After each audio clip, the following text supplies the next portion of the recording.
इस टॉपिक में आपने अभी तक जितने भी कंसेप्ट्स पढ़े हैं उन पर बेस्ड एक कंसेप्ट टेस्ट है। इसमें हमें एक क्वेश्चन दिया गया है जिसमें हमें tan inverse 1 plus cos inverse -1/2 plus sin inverse -1/2 की वैल्यू फाइंड करनी है।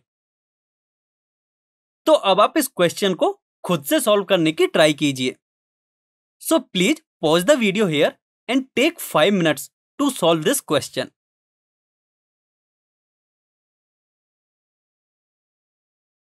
आई होप आप सभी ने इस क्वेश्चन को सॉल्व कर लिया होगा। तो चलिए अब इसका सॉल्यूशन डिस्कस करते हैं।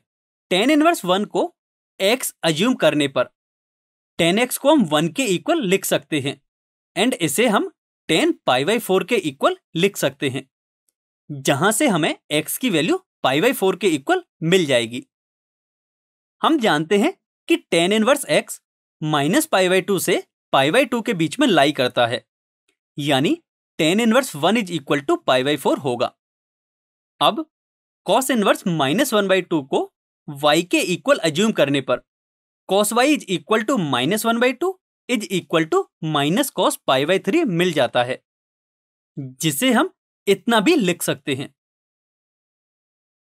जिससे y की वैल्यू हमें 2π/3 के इक्वल मिल जाएगी। हम जानते हैं कि cos इनवर्स x की वैल्यू 0 से पाई के बीच में लाई करती है and 2π/3 also lies between 0 to pi, यानी cos inverse -1/2 is equal to 2π/3।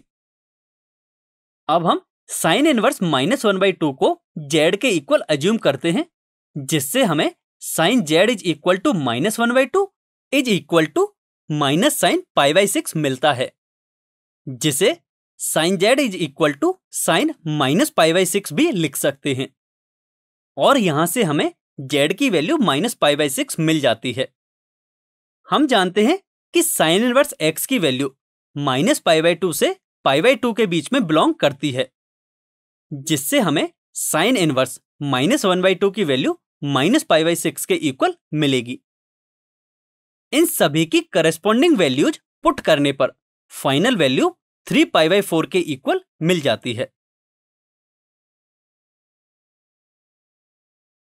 तो अब तक आप ये सीख गए होंगे कि हम इनवर्स ट्रिग्नोमेट्रिक फंक्शंस की वैल्यू कैसे फाइंड करते हैं।